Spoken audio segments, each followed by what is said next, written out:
Va a ser tan grande como el otro. Bueno, familia, vamos a... Después del trabajito de Antonio, hay que saber de todo, ¿eh? Pues... y darle eso, saber Vamos a comenzar este tiempo de estudio, después del tiempo de oración. Gracias Antonio por el tiempo. Y vamos ahora también a orar por el estudio de la palabra. Así que, Charito, ¿quieres tú orar? Que podemos nuevamente estar aquí. Gracias porque tú estás en medio de nosotros, Señor.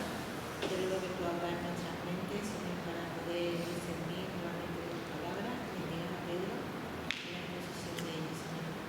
Te lo pido en el nombre de Jesús. Amén. Bueno, que cuando se pone así, ¿cómo está el Gol Norte? Está bien, ¿no? Cuando se pone así, de la otra forma está más cuadriculado, de esta forma más rectangular. Sí, de la otra, pero bueno, sí, gracias a Dios se escucha bien. Estamos bien. Bueno, vamos a Efesios, al capítulo 6 de Efesios. Lo último que vimos en el libro de Efesios en cuanto a la doctrina del Espíritu Santo, que es lo que estamos viendo en las últimas semanas, lo último que vimos fue la semana pasada y estuvimos hablando de la llenura del Espíritu Santo. Si recordáis que vimos en el capítulo 5 y estuvimos analizando los versículos 15 al 21 acerca de lo que significaba y cómo se puede conseguir la plenitud del Espíritu Santo. Eso fue un poco lo que vimos la semana pasada. Y en cuanto a esta doctrina preciosa. Y ahora en el capítulo 6, Pablo se va a despedir dándonos otra pincelada acerca del Espíritu Santo. Se va a despedir de una forma realmente muy importante. Va a dejar a la iglesia de Éfeso, le va a dar una de las porciones más importantes que podemos encontrar en toda la Biblia. En toda la Biblia. O sea, es como diciendo, estoy terminado de escribir, pero ahí vais. Ahí os voy a dar unas palabras para que penséis y os consuele y os ayude. Esas palabras que han sido de ayuda y son de ayuda a multitud de creyentes por todos los siglos hasta que el Señor venga, lo seguirá haciendo, será de bendición y de ayuda. Lo encontramos en el capítulo 6, versículo 10 al 17. Y dice el capítulo 6, versículo 10 al 17, dice, por lo demás, hermanos míos, fortaleceos en el Señor y en el poder de su fuerza. Vestíos de toda la armadura de Dios, para que podáis estar firmes contra las trampas del diablo. Porque no tenemos lucha contra sangre y carne, sino contra principados, contra potestades, contra los gobernadores de las tinieblas de este siglo, contra huestes espirituales de maldad en las regiones celestes. Por lo tanto, tomad toda la armadura de Dios para que podáis resistir en el día malo y habiendo acabado todo, estad firmes. Estad pues firmes, ceñidos vuestros lomos con la verdad y vestidos con la coraza de justicia y calzados los pies con el apresto del evangelio de la paz. Sobre todo, tomad el escudo de la fe con que podáis apagar todos los dardos de fuego del maligno y tomad el yelmo de la salvación y la espada del Espíritu, que es la palabra de Dios. Y la espada del Espíritu, que es la palabra de Dios. Como he dicho antes, este es un texto fundamental, muy importante. Este es un texto que muchísima gente se han aprendido de memoria. Y como he dicho antes, el apóstol Pablo está despidiéndose ya de la iglesia de Éfeso, les ha contado, les ha dicho, les ha aconsejado, les ha exhortado, les ha enseñado doctrina, se está despidiendo y se despide por la puerta grande. Él sabe lo que está ocurriendo, Pablo sabe la situación en la que se está viviendo y la que se va a vivir. Pablo les está diciendo, fortaleceos en el Señor. Van a venir tiempos complicados, momentos difíciles, fortaleceos en el Señor. ¿Cómo se pueden fortalecer? ¿Cómo podemos fortalecer? Y Pablo dice cómo se pueden fortalecer. Y se pueden fortalecer vistiéndose con la armadura de Dios. Vistiéndose con la armadura de Dios.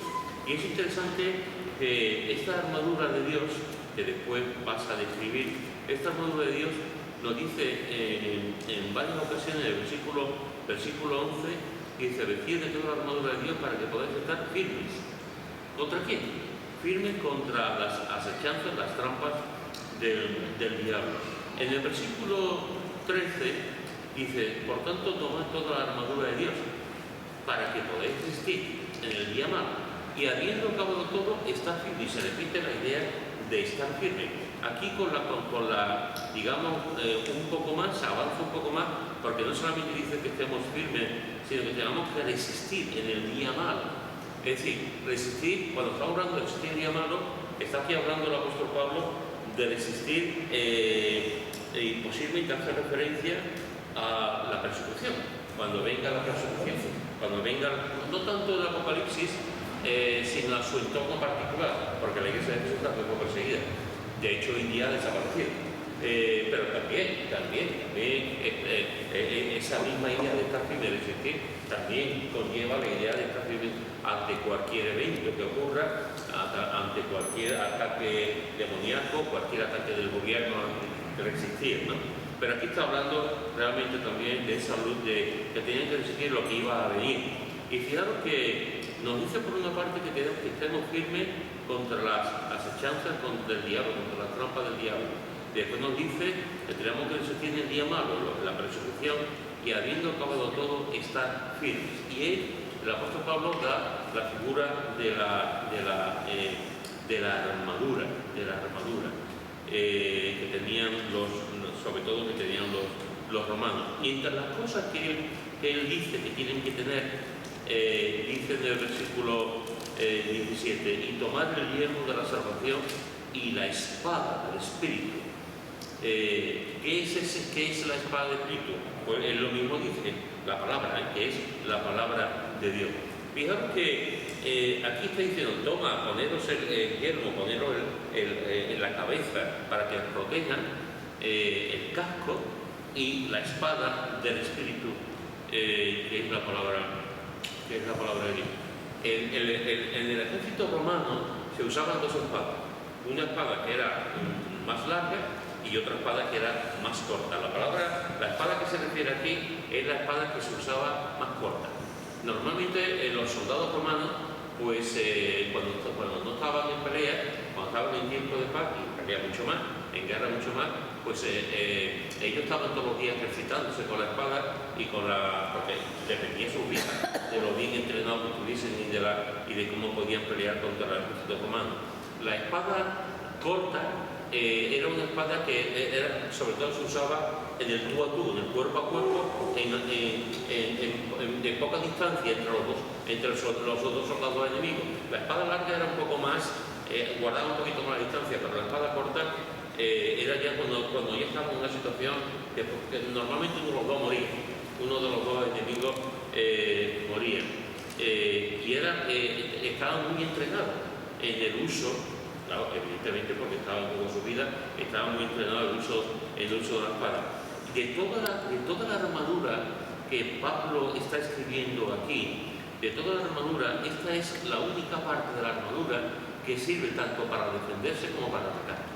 Las demás piezas de la armadura, todas son para defenderse. Es decir, como tú te dices, aquí está el ejército, aquí está la trampa del diablo, aquí está la persecución, nos ponemos firmes y toda la armadura está para defendernos de los ataques de los demás. Pero la espada corta en este sentido no solamente es para defendernos, sino para atacar.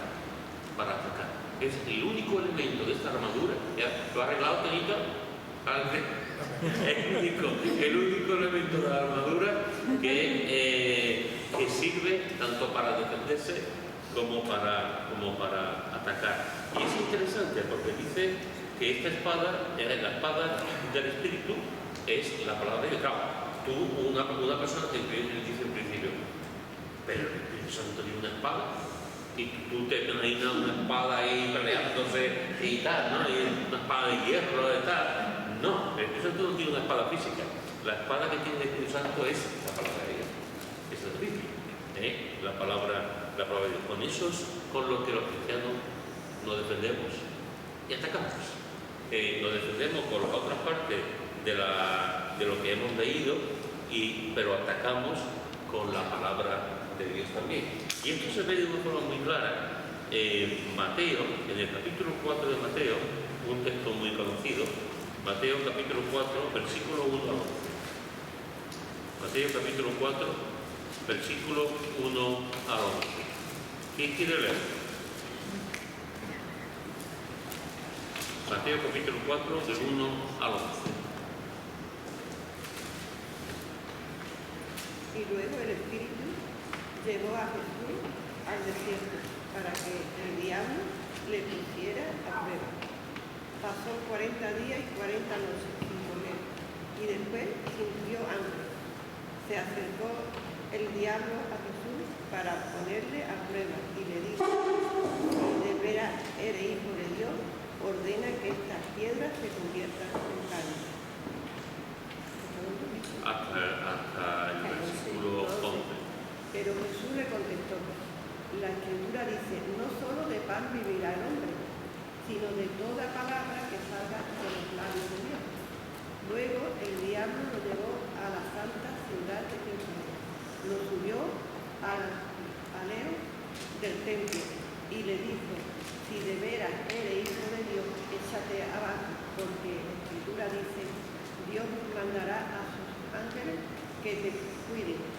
Te levantarás con sus manos para que no tropieces con ninguna piedra. Jesús le contestó: también dice la Escritura, no pongas a prueba al Señor tu Dios. Finalmente el diablo lo llevó a un monte muy alto y mostrándole todos los países del mundo y su grandeza, le dijo: yo te daré todo esto si te arrodillas y me adoras. Jesús le contestó: vete, Satanás, porque la Escritura dice, adorarás al Señor tu Dios y servirle solo a Él. Entonces el diablo se apartó y unos ángeles acudieron a servir. Muy bien. Permitidme hacer un paréntesis ahora. Todavía recuerdo, durante muchísimo tiempo, cuando tú leías lo que te costaba leer. Yo creo que lo que estábamos nos acordamos de lo que te costaba leer. Sin embargo, este texto, y ya no ahora, sino de un tiempo, hace ya mucho tiempo, lo has leído perfectamente. O sea, yo me alegro un montón de cómo se nota que lees, se nota que pronuncias también, porque de aquella Josefa que leía, que se trabucaba, a la lectura que has hecho hoy, va un mundo. Bien, pues cierro el paréntesis. ¿Qué? Lengua y gramática. Muy bien. Y ahora que antes estaba diciendo que la espada del Espíritu es la palabra de Dios. Y la palabra de Dios, hemos visto que esa espada sirve para defenderse, sirve para atacar. Pues aquí encontramos también cómo el Señor contraataca la tentación del diablo, y la contraataca por lo único que lo podía contratar, que era con él mismo, en el sentido de que él es la palabra encarnada, él hizo la palabra, él sabe la palabra, él conoce bien la palabra, porque él se ha revelado en la palabra.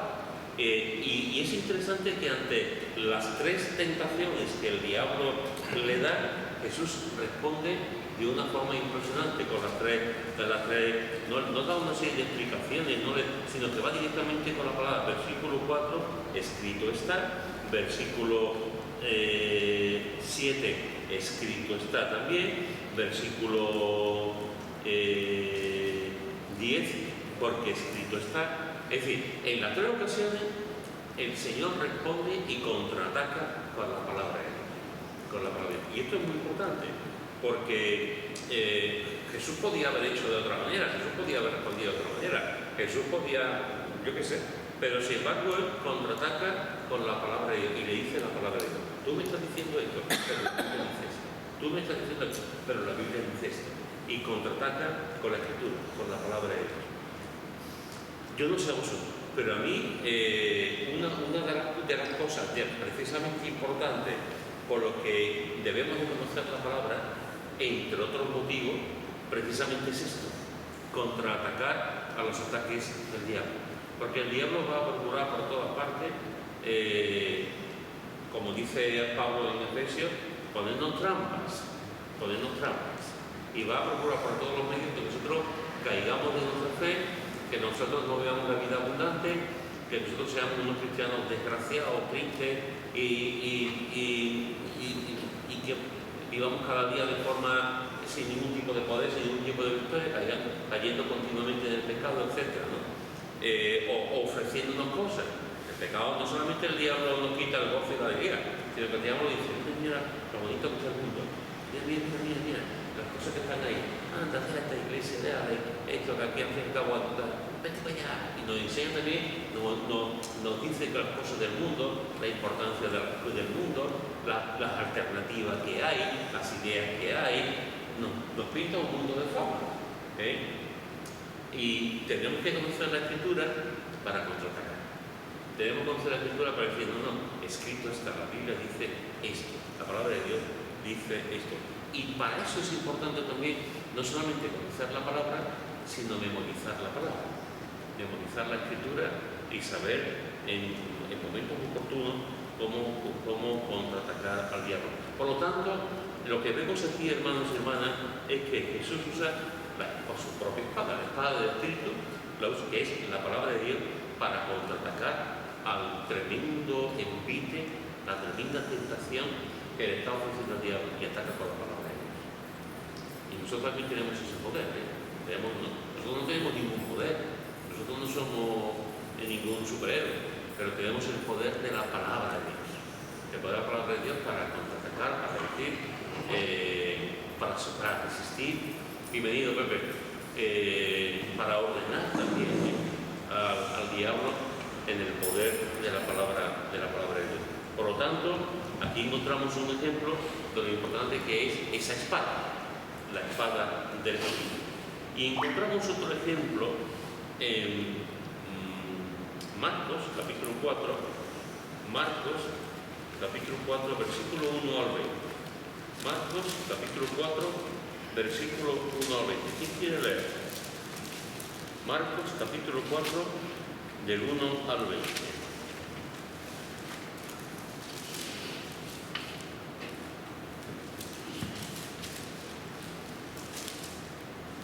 Otra vez comenzó Jesús a enseñar junto al mar, y se reunió alrededor de él tanta gente que subió a una barca que estaba en el mar y se sentó, mientras la gente se quedaba en orilla. Entonces le enseñaba por medio de parábolas muchas cosas, le decía en su enseñanza: Oí, el sembrador salió a sembrar, y al sembrar aconteció que una parte cayó junto al camino. Vinieron las aves del cielo y se la comieron. Otra parte cayó en pedregales, donde no había mucha tierra, y brotó pronto, porque la tierra no era profunda. Pero cuando salió el sol se quemó, como no tenía raíz se secó. Otra parte cayó entre espinos, y los espinos crecieron y ahogaron, y no dio fruto. Pero otra parte cayó en buena tierra y dio fruto, pues brotó, creció, produjo a 30, a 60 y a 100 por uno. Entonces añadió: el que tiene oídos para oír, oiga. Cuando quedó solo, los que estaban cerca de él, con los 12, le preguntaron sobre la parábola.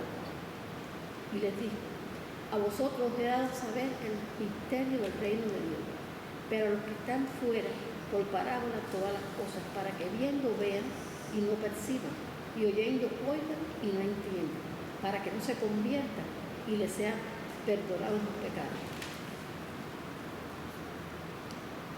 ¿Hasta dónde? Hasta el 20. Y les dijo: ¿no entendéis esta palabra? ¿Cómo pues entendéis todas las parábolas? El sembrador es el que siembra la palabra. Los de junto al camino son aquellos en quienes se siembra la palabra, pero después que la oyen viene Satanás, quita la palabra que se sembró en sus corazones. De igual modo, los que fueron sembrados en pedregales son los que al oír la palabra, al momento la reciben con gozo, pero no tienen raíz en sí y no se mantienen firmes. Por eso, cuando viene la tribulación o la persecución por causa de la palabra, tropiezan. Los que fueron sembrados entre espinos son los que oyen la palabra, pero los afanes de este siglo, el engaño, las riquezas y las codicias de estas cosas entran y ahogan la palabra y la hacen infructuosa. Y los que fueron sembrados en buena tierra son los que oyen la palabra, la reciben y dan frutos a 30, a 60 y a 100 por uno. Muy bien. ¿Qué os parece a vosotros esta parábola? ¿Qué tiene que ver esta palabra con lo que estamos hablando de la palabra de Dios? Muy bien, yo creo que me interesa primero la palabra verdadera. Muy bien, está manteniendo los 4 tipos de cristianos, de personas que han escuchado. En realidad cristianos nada más que uno, pero hay 4 tipos, efectivamente, 3 tipos más. ¿Qué más? Muy bien. Y esto es una buena cosa, porque a veces pensamos, hermanos,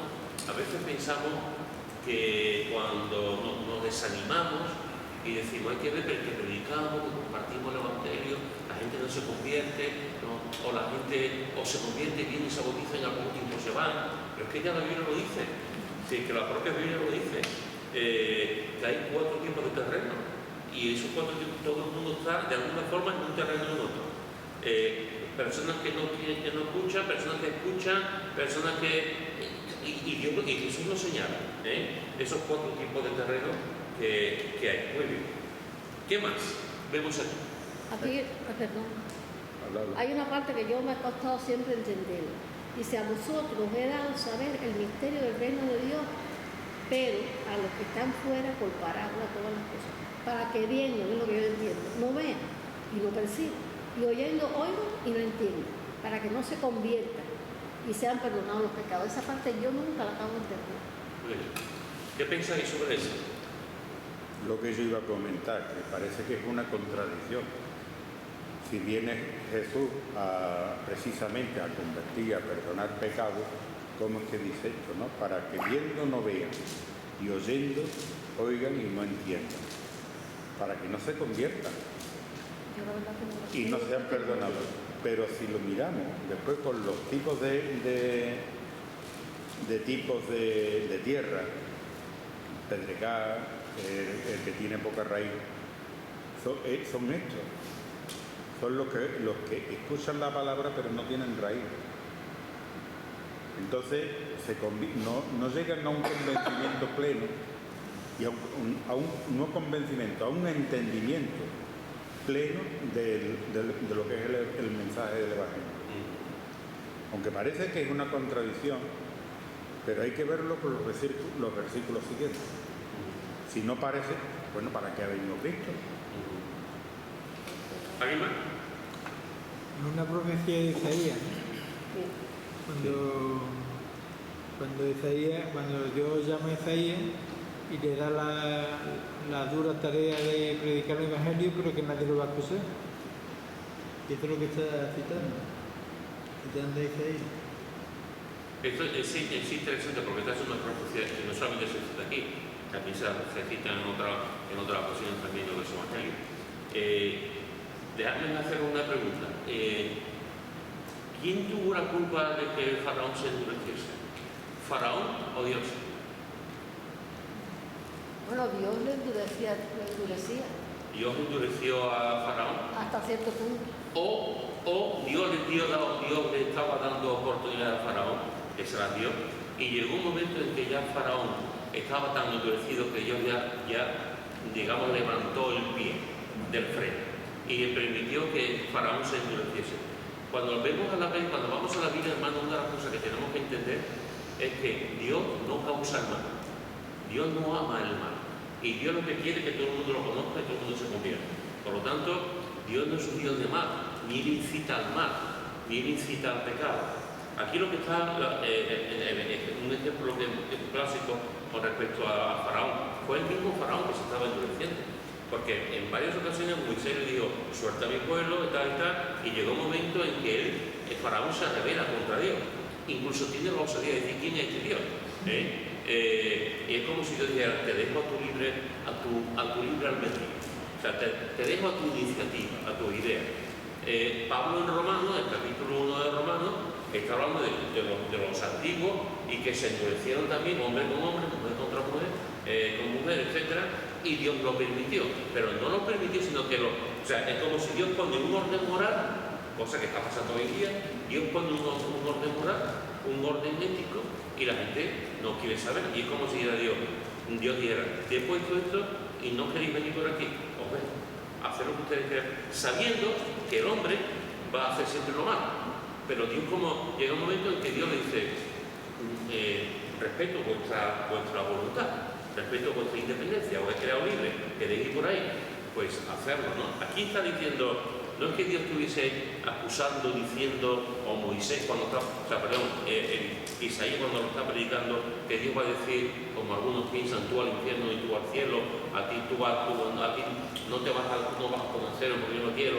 No, lo que está diciendo realmente el Señor es, te dejo solo. Esa es ley, te dejo solo. ¿No me quieres prestar atención? Pues te dejo solo. Si es Dios con nosotros, que nos da la manita y aún así metemos la pata, si Dios dice te suelto, ya no solamente ahora te metemos la pata, ya es que eso es como nosotros mismos lo que estamos diciendo. Por ejemplo, yo quiero meter la cabeza por ahí y claramente el Señor me está diciendo que no, que por ahí no vaya, pero aún así yo meto la cabeza por ahí. ¿Qué pasa? Y eso lo vemos muchas veces en nuestras propias vidas, porque el Señor también te dice, pero Conchi, ponete la cabeza, verás cómo te va a ahogar. Entonces, si eso es para nosotros mismos como creyentes, imagínate para los creyentes. es como la dureza de nuestro corazón provoca realmente que no entendamos la voluntad de Dios, que no discernamos la voluntad de Dios. Es decir, que no lo dejamos con la voluntad de Dios. Esta es una parábola que, a diferencia de otras parábolas, es de las poquitas parábolas que hay que Jesús la explica. Porque la mayoría de las parábolas la deja a la interpretación de los. Pero aquí la explica. Los discípulos le dicen, bueno, ¿qué quieres decir con esta parábola, ¿no? Y fijaros lo que dice en el versículo 14. El sembrador es el que siembra la palabra. Y usa la imagen gráfica de todos aquellos que estaban en Israel y iban a entender. En Israel había dos imágenes que todo el mundo iba a entender. Pero había dos imágenes que todo el mundo iba a entender. La imagen del pescador y la imagen, de este caso, del sembrador. Porque tú ibas por los campos y tú ibas a la gente viendo sembrar. Y el sembrador salía a sembrar y estaba sembrando, echando para sembrar los diversos tipos de cosechas que podía dar. Y el sembrador es el que siembra la palabra. Pero fijaros que está diciendo el que siembra la palabra. Esto es importante. El que siembra la palabra. ¿Cuál es la espada del trigo? La palabra. ¿Cómo se defendió y atacó Jesús? Con la palabra. Y aquí está diciendo el sembrador es el que siembra la palabra, no otra cosa. El predicador siembra la palabra.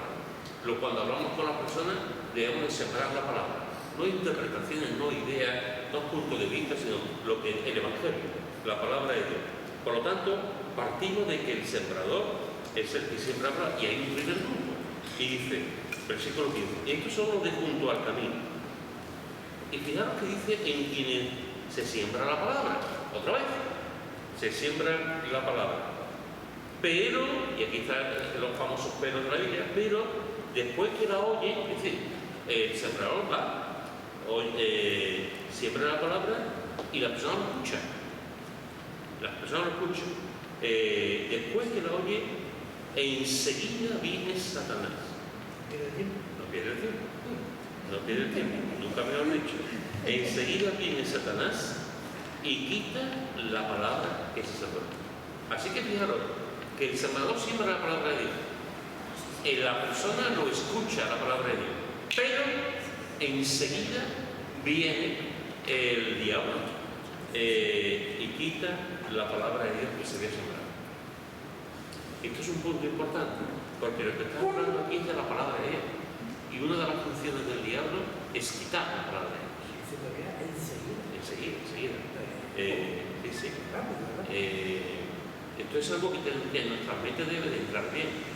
El diablo siempre va a procurar que las personas no lo conozcan.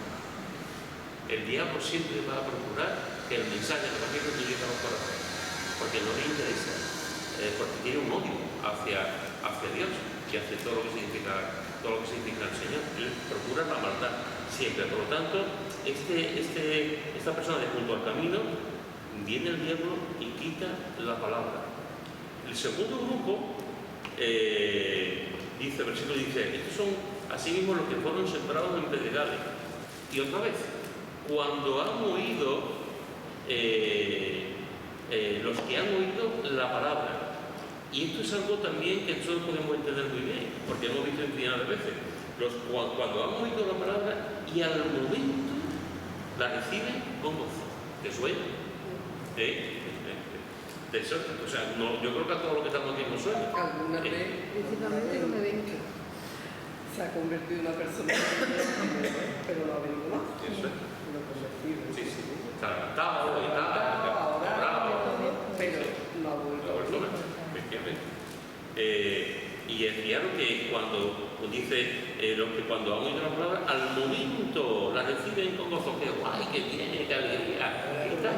Pero después dice, pero no tienen raíz en sí, sino que son de corta duración, porque cuando viene la tribulación o la persecución, y esto otra vez importante, por causa de la palabra, viene la persecución por causa de la palabra, luego tropieza, es decir, toma una decisión, pero el momento en que viene cualquier dificultad, cualquier problema, cualquier tentación, cualquier cosa, en este caso aquí no está hablando del sufrimiento, la tribulación o la persecución, pues a causa de la propia Biblia, luego tropieza. El tercer grupo dice, estos son, versículo 18, estos son los que fueron sembrados entre espinos. Y otra vez, hermano, la importancia de la palabra, los que oyen la palabra. Los que oyen la palabra. Pero los afanes de este siglo y el engaño de la riqueza y las codicias de otras cosas, ¿qué es lo que hacen?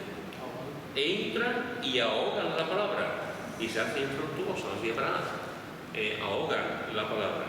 Y fijaros la Trinidad que emplea aquí, las tres cosas que dice aquí Jesús en la parábola, ¿no? El engaño de las riquezas, las codicias, los afanes de este siglo, el engaño de la riqueza y las codicias. Tres cosas que son, por sí solas son actuales, por sí solas son un veneno. Las tres juntas, fijaros, y muy actuales, como siempre. Es que la palabra de Dios es tan actual, la Biblia es tan actual, yo es el único libro que conozco que siempre es actual, Entra y aquí encontramos otro tipo de personas que ha escuchado la palabra, pero después viene el mundo, los afanes, la riqueza, esto, lo otro, y se va. Y el último terreno, el último tipo de personas, y esto es el versículo 20, y estos son los que fueron sembrados en buena tierra. Otra vez, los que oyen la palabra, y en este caso la reciben. ¿Cómo sabemos que la reciben? Porque dan fruto a 30, a 60 y a 100 todo.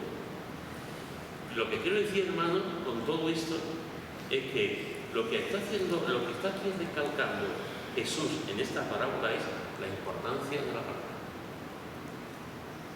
En los cuatro se escuchan la palabra. En los cuatro se predica la palabra.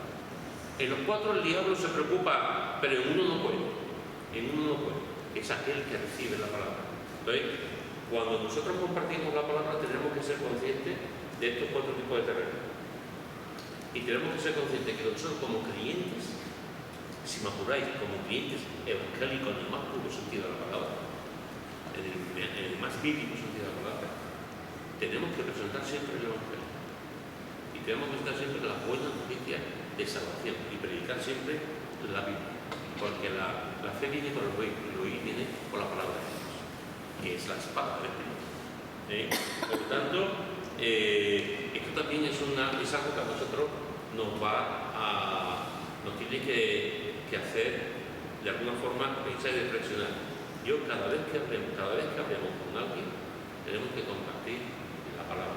Evidentemente, si hablas con una persona 60 veces, las 60 veces no vas a decir, porque ya hay cosas, pero cuando hablamos con las personas, sobre todo al principio, tenemos que predicar la palabra del Evangelio. Comentarios, ideas de este texto. Siempre preparado con la palabra. Bien, siempre preparado con la procura presentarte a Dios con diligencia. Eso dice el apóstol Pablo a Timoteo. Procura con la palabra, trazar bien la palabra.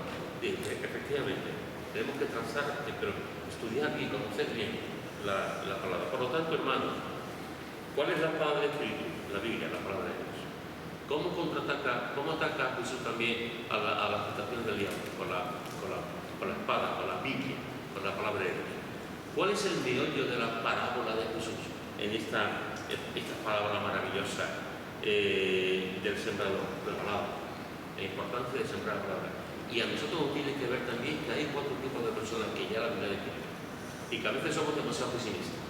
Y a veces pensamos que no, ya el Señor va por delante y está diciendo que de esas 4, una es la que va a conocer de verdad. Estaba pensando que nosotros estamos llamados a ser sembradores, a sembrar donde caiga. Claro que tenemos que intentar que caiga en tierra buena, pero no lo sabemos. No está en nuestro deber, por decirlo de alguna manera. De hecho, es interesante, porque muchas veces hablamos con una persona, o conocemos a una persona, o vemos a una persona, y decimos, esta persona ha entendido. Y después llega un chaco. Después llega un chaco y dice, esta persona no entendía ni pintura. Esta persona después. Y después de pensar, vemos a otro o a otra persona y decimos, este no entiende absolutamente nada. Y pues te das cuenta cuando pasa un tiempo y dices, este entendido muy bien.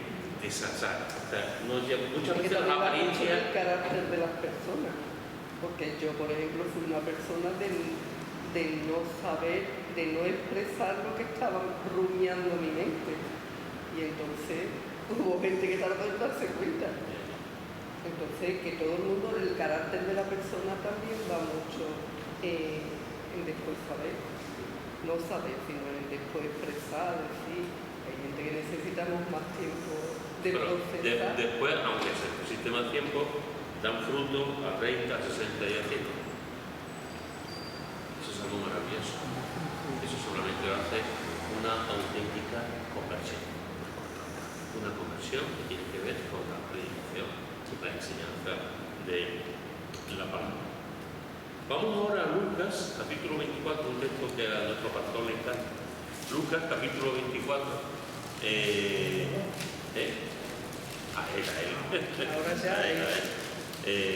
Yo recuerdo un miércoles que hay un estudio sobre este texto. Lucas capítulo 24, versículo 27 al 32. Lucas capítulo 24, versículo 27 al 32. ¿Quién quiere leer? Y comenzando desde Moisés y siguiendo por los profetas, le declaraba en todas las escrituras lo que de él decía. Llegaron a la aldea donde iban y él hizo como que iba más lejos, mas ellos le obligaron a quedarse diciendo, quédate con nosotros porque se hace tarde y el día ya ha declinado. Entró pues a quedarse con ellos. Y aconteció que estando sentado con ellos a la mesa, tomó el pan y lo bendijo, lo partió y les dio. Entonces le fueron abiertos los ojos y le reconocieron, mas él se desapareció de su vista. Y se decían el uno al otro, ¿no ardía nuestro corazón en nosotros mientras nos hablaba en el camino y cuando nos abría las escrituras? Muy bien. Tengo que decirte que a mí este texto también me encanta. También me encanta. Siempre me ha gustado este capítulo. Es un capítulo que para mí. ¿Qué vemos aquí en este texto?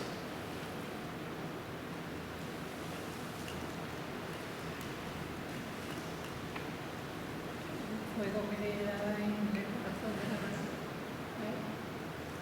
Aquí, como todos recordaréis, como todos sabéis, si vemos los versículos antecedentes, pues los dos caminantes de Emaús los dos discípulos van a su casa, a su ciudad, están tristes porque Jesús ha muerto, y ahora se presenta una persona delante de ellos y hace el camino con él. Y los ve tristes y la persona le dice, ¿por qué estáis tristes? ¿Qué está ocurriendo?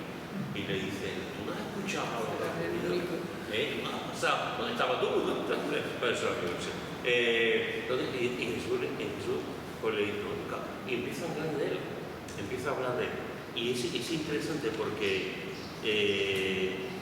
dice en el versículo 27, dice, y comenzando desde Moisés y siguiendo por todos los profetas, les declaraba en todas las escrituras lo que él decía. Es interesante porque aquí se está diciendo a los dos discípulos, pero un poquito más adelante, esto mismo, más o menos, se lo dice a los demás discípulos cuando vuelve a aparecer ante ellos. Dice en el versículo 44, ya a los demás discípulos les digo, estas son las palabras que os hablé estando aún con vosotros, que era necesario que se cumpliese todo lo que está escrito de mí en la ley de Moisés, en los profetas y en los salmos. Tanto a los dos discípulos como al resto de discípulos, cuando se presentan, como última vez, les resume, les dice lo que de él dice la Escritura, lo que de él dice la Biblia. Y esto, hermanos y hermanas, esto es muy importante, porque como alguien dijo, la Biblia es cristocéntrica. Cristo aparece continuamente. Quien no ve a Cristo es que no ve a Dios en ninguna parte. La Biblia es un libro abierto, y ese libro abierto me está diciendo Cristo. En todo momento nos está apuntando a eso. Desde Génesis, con la piel que corta y viste a Adán y Eva, hasta como la promesa de Génesis capítulo 3, versículo 15, hasta Apocalipsis, cuando los 24 ancianos y los 4 seres vivientes adoran a Cristo. Toda la Biblia habla acerca de Cristo, toda la Biblia. Y aquí Jesús está diciendo, y le da una lección magistral. Si yo tuviese, yo no sé si contar una vez mi mujer con la pregunta trampa que hace, una vez me dice mi mujer, si tú pudieses ir al pasado, ¿tú a dónde irías? ¿Y a dónde irías tú? Y yo pues no sé muy bien lo que yo no me acuerdo muy bien de lo que yo le contesté, pero sí me acuerdo de lo que ella me contestó, me dio alto de repente. Yo no me acuerdo muy bien lo que le contesté, pero ella me dijo, yo si tuviese una máquina del tiempo, yo iría a los tiempos de Jesús y estaría viendo a Jesús. Yo estaría en el sermón. Tú estarías en el sermón del monte. Eso es lo que decía. Pues Juan José Benítez, el caballo de Troya. Juan José Benítez, el caballo de Troya, efectivamente. Pues, claro, yo intenté, mi primera opción de decir, perdido, quiero ser espiritual, y decir otra cosa, pero no me acuerdo lo que le dije. Pero después ella me dijo, yo estaría ahí. Pues imaginad que tenemos una cápsula del tiempo y nos trasladamos al tiempo y estamos ella dice en el sermón del monte, otros pueden decir directamente. y cuando en la resurrección de Lázaro, otros en la cruz, ¿no? Viendo, no sé. Si yo tuviese una máquina del tiempo, entre otras cosas, yo me iría a entender y me pondría a la altura de Jesús y lo que dice. Porque esa conversación aquí, el autor Lucas lo resume. Pero esa conversación tuvo que durar horas, porque además comieron, tuvo que durar horas. Y se dice, y se pone unas poquitas cosas en fuertidad de toda la conversación. Y tuvo que ser impresionante. Como Jesús le contaba, le dice, mira, porque en el Pentateuco, en Génesis, y está hablando, en Éxodo dice esto. Los profetas dicen esto, los libros históricos dicen lo otro, los salmos, y va libro por libro diciendo lo que de él decía. Y yo me imagino a los dos discípulos así, con la boca abierta y diciendo, ¿cómo sabéis tanto? Ahí escuchando a Jesús, ¿no? Pero lo importante es que el mismo Jesús da testimonio de la importancia de la palabra, porque toda la palabra apunta a él. Toda la espada del Espíritu, toda la palabra del Espíritu apunta a él. Y después nos dice en el versículo 31, entonces a estos dos discípulos les fueron abiertos los ojos. Les fueron abiertos los ojos. Esto es interesante porque dice que les fueron abiertos los ojos y en el versículo 32 dice, y se decían el uno al otro, ¿no ardía nuestro corazón en nosotros mientras nos hablaba, ¿cómo no arde? Mientras nos hablaba del camino? Y fíjate que dice cuando nos abría la Escritura, abiertos los ojos, nos abría la Escritura, y en el versículo 47, 45, a los demás discípulos dice, entonces les abrió el entendimiento para que comprendiesen las Escrituras. Hermano, esto es algo tremendo, porque el propio Jesús es quien nos hace entender la palabra. El Espíritu Santo es el que nos da la iluminación, el entendimiento para comprender, para entender bien la palabra de Dios. Por eso muchas veces alguien con un nivel importantísimo, un nivel intelectual importantísimo, no entiende la palabra, y otra persona con un nivel intelectual, digamos, más bien bajo, no entiende. Porque el Señor es el que nos abre el entendimiento. El Señor es el que nos abre el entendimiento, el que nos abre los ojos. Y el Señor le abrió los ojos para que, le abrió las Escrituras para que entendiesen bien las Escrituras. En el Salmo 119, un texto que todos conocéis, Salmo 119, versículo 18, dice, Salmo 119, versículo 18, dice, abre mis ojos y miraré las maravillas de Dios. Abre mis ojos y miraré las maravillas de Dios. Es fantástico. Eso es. Pero fíjate que el salmista está diciendo, abre mis ojos. Abre mis ojos. Dame entendimiento. Abre mis ojos y miraré las maravillas de tu ley. Por lo tanto, fijaros que aquí, en este texto en el camino de Maús, Jesús está hablando de la palabra. Y nos está diciendo que la palabra, la Escritura, todo apunta a Él. Y todo habla de Él. Y cuando tú leas el Antiguo Testamento, cuando tú leas el Nuevo Testamento, tienes que ver a Cristo. Tienes que ver a Cristo. La figura de Cristo, la persona de Cristo, las palabras de Cristo, las profecías de Cristo, la enseñanza de Cristo, los tipos de Cristo, todo habla de Cristo. Todo habla de Cristo. Por lo tanto, hermano, Jesús está hablando de toda la Escritura, hablaba de Él. Vamos ahora a 1 Tesalonicenses capítulo 2, versículo 13. Primera de Tesalonicenses capítulo 2, versículo 13. ¿3 o 13? 13. Primera de Tesalonicenses capítulo 2, versículo 13. ¿Quién lo tiene? Por lo cual también nosotros, sin cesar, damos gracias a Dios, de cuando recibisteis la palabra de Dios, que oísteis de nosotros, la recibisteis no como palabra de hombre, sino según es en verdad la palabra de Dios, la cual actúa en vosotros los creyentes. Muy bien. ¿Qué vemos aquí?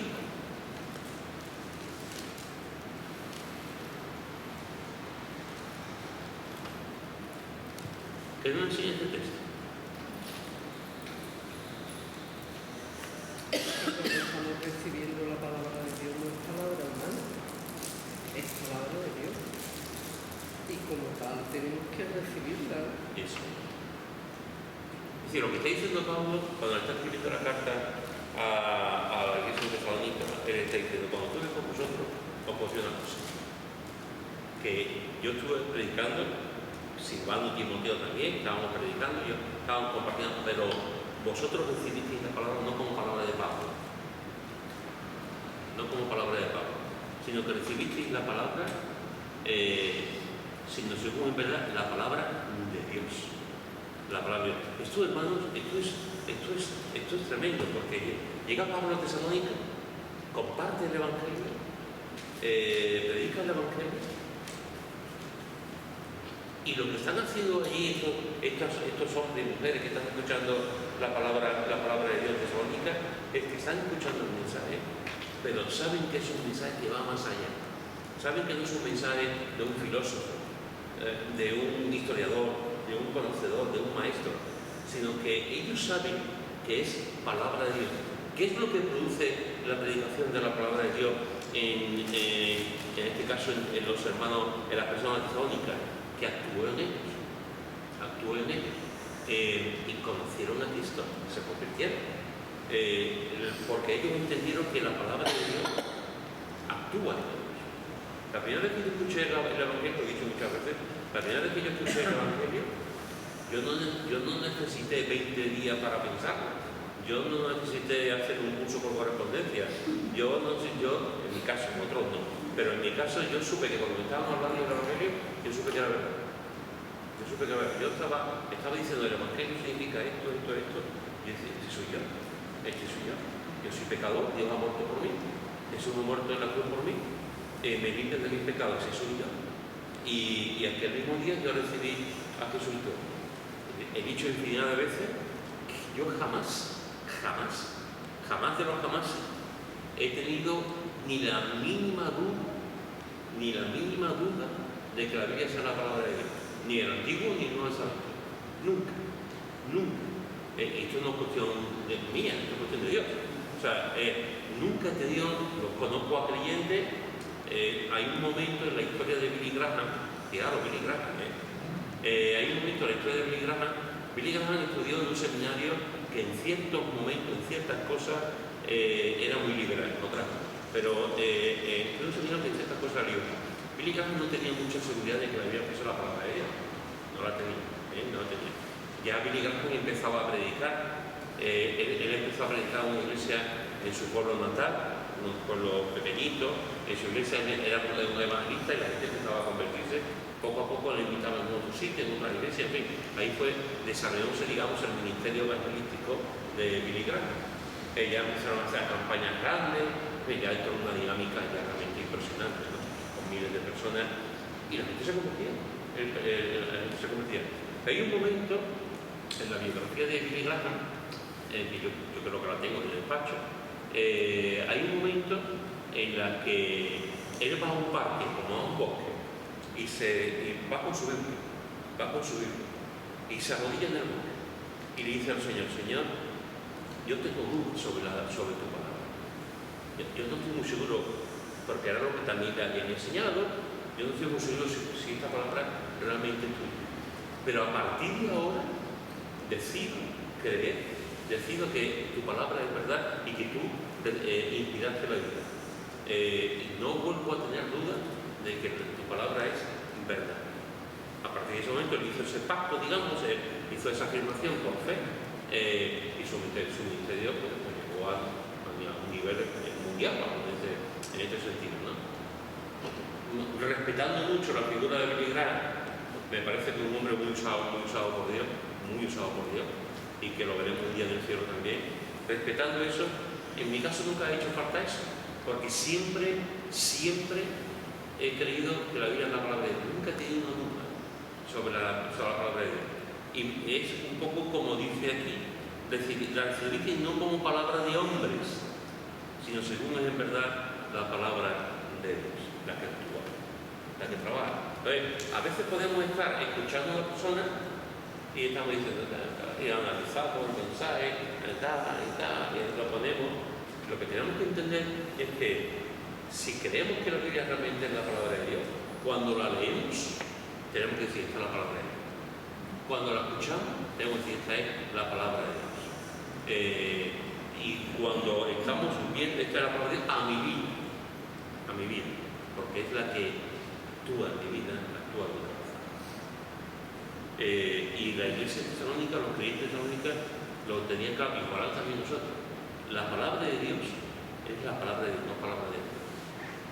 Y cuando alguien te puede decir, claro, lo que tú dices es palabra de Dios, no, es palabra de Dios. Otra cosa que tú lo creas, pero es palabra de Dios. Usted dice, la Biblia está escrita hace mucho tiempo, han cambiado mucho.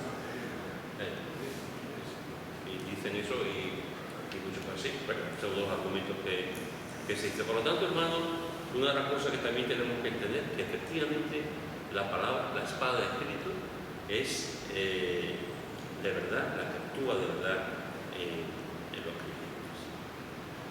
Mira lo que dice, y vamos a ir terminando, en Hebreos capítulo 4, versículo 12. Hebreos capítulo 4, versículo 12. ¿Quién lo quiere leer? Porque la palabra de Dios es viva y eficaz, y más cortante que toda espada de dos filos, y penetra hasta partir del alma y el espíritu, la coyuntura y los tuétanos, y discierne los pensamientos y las intenciones del corazón. ¿Qué os parece? El primer texto que vimos en Efesios fue que la espada del Espíritu es la palabra de Dios. Eso es el primer texto. Y ahora acabamos en este versículo. ¿Y qué nos dice este versículo? De doble filo. ¿Qué? De doble filo. De doble Que filo. entra por aquí y por aquí. Por los dos lados, por si no quiere. Y desde luego que te parte el alma. Fíjate qué expresión, te parte el alma. Es que es verdad, te parte el alma porque hace la conversión de la persona. El corazón de otra forma lo parte por medio. Y ahora eres como tú eres, el corazón la bandera. Eso lo pasa en la palabra. Pero mira que cuando hay algo, por ejemplo, la pérdida de un niño, algo y me parte el alma, esa expresión es como que te llena, no sé qué le pasa. Ahí va. Entonces que te entra tan adentro. A veces la palabra de Dios, como dice Carmelita, a veces la palabra de Dios nos inunda de gozo. A un gozo tremendo, que estás como arrebatado, como un éxtasis. Como estaba Pedro en la azotea, como un éxtasis, ¿no? Pero a veces la palabra de Dios te rompe. Te enfrenta a ti mismo. ¿Eh? Te enfrenta a ti Te mismo. enfrenta a ti mismo. Es un espejo. Lo dice, es un espejo. Te estás mirando y dices, ¿qué soy yo? Y estás leyendo la Biblia y dices, ¿pero qué soy yo? ¿Pero qué soy yo? Pero si yo actúo de esta forma, y estás viendo la palabra y te estás viendo reflejar, porque realmente es lo que hace la palabra. Es viva, es eficaz, más cortante, es una espada como de dos filos, ¿no? Y penetra hasta partir el alma y el espíritu, todo lo que es el cuerpo, las coyunturas, los tuétanos. ¿Y qué es lo que hace la palabra? Estas cosas, discierne los pensamientos, y esto a mí me da miedo, y las intenciones del corazón. Te da miedo, los pensamientos y las intenciones. Y uno se cree muy santito, se cree muy bueno y tal, y lee la Biblia y dice, ¿dónde me oculto? ¿Dónde me oculto? ¿Dónde me escondo? ¿No?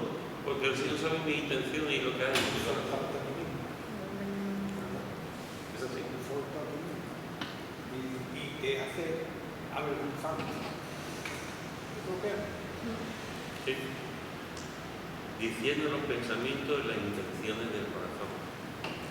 Una de las cosas que yo he visto, y seguramente todos vosotros con el paso del tiempo, pensando en el cuarto ejemplo que supone del buen sembrador, cuando una persona conoce a Cristo y esa persona realmente da después fruto a 30, 60 y 100, es porque esa persona realmente el Señor le ha hablado. ¿Cuántas veces hemos escuchado decir la predicación? ¿A ti te han hablado de mí? ¿A ti te han contado algo de mí? Eso me ha pasado a mí un montón de veces. Que me dice, mismo ha hablado de ti, contigo. ¿No? Esa es una cosa, eso hace la palabra, es lo que hace la palabra de Dios. ¿Por qué? La palabra de Dios es como una radiografía, como un rayo de Cristo, nos hace de con nosotros. La espada de Cristo. Y es más, hermano, yo no sé si tú piensas igual que yo, pero en mi opinión y en mi experiencia, conforme más años llevas en el Señor, como te das más cuenta de que eres malo, y como te das más cuenta que tienes malos pensamientos, y que actúas mal, pero Pepe no, pero los demás sí. Cuando te das cuenta, en la Biblia, la palabra de Dios te defiende, te hace ver. Y cuanto parece ser que cuanto un creyente más va avanzando, más va creciendo, va más cumpliendo años, como que es más santo. No. Cuando un creyente va pasando años, se va dando cuenta cuando se mira al espejo de la palabra. si cada vez estoy peor, y cada vez pienso más malo, cada vez y al final tienes que arrodillarte y decir, Señor, gracias, porque aún así me has salvado. Sí, sí. Así que fijaros, hermanos, que hoy hemos visto una maravilla. Hemos visto el Espíritu Santo en el libro de Efesios, y una de las cosas que hemos visto es que hay un arma. Esa armadura que Dios nos ha dado es una armadura preciosa para fortalecer, para resistir ante el diablo. Pero en esa armadura nos ha dado un arma, la única que es para atacar, para defenderse también, que es la espada de Cristo. Y hemos visto cómo con la espada de Cristo el Señor Jesús le dice al diablo, escrito está, escrito está, escrito está, y contraataca con la Biblia.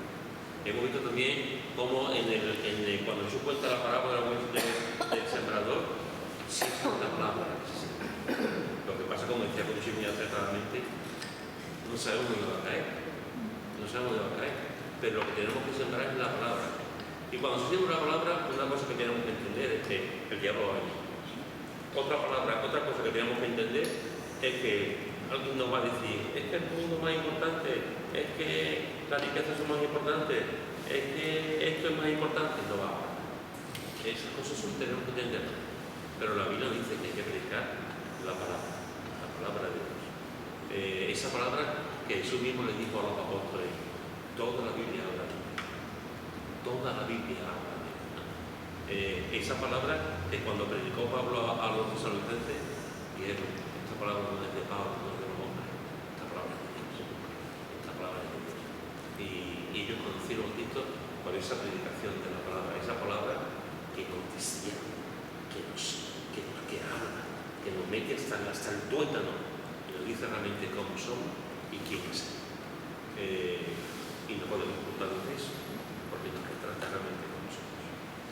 La palabra de Dios, la espada de Dios. No la dejes nunca. Usarla todos los días. No sé, ¿por qué iba a decir algo? Hace una pregunta, pero... Bueno, por mi parte nada. ¿Alguien quiere comentar algo?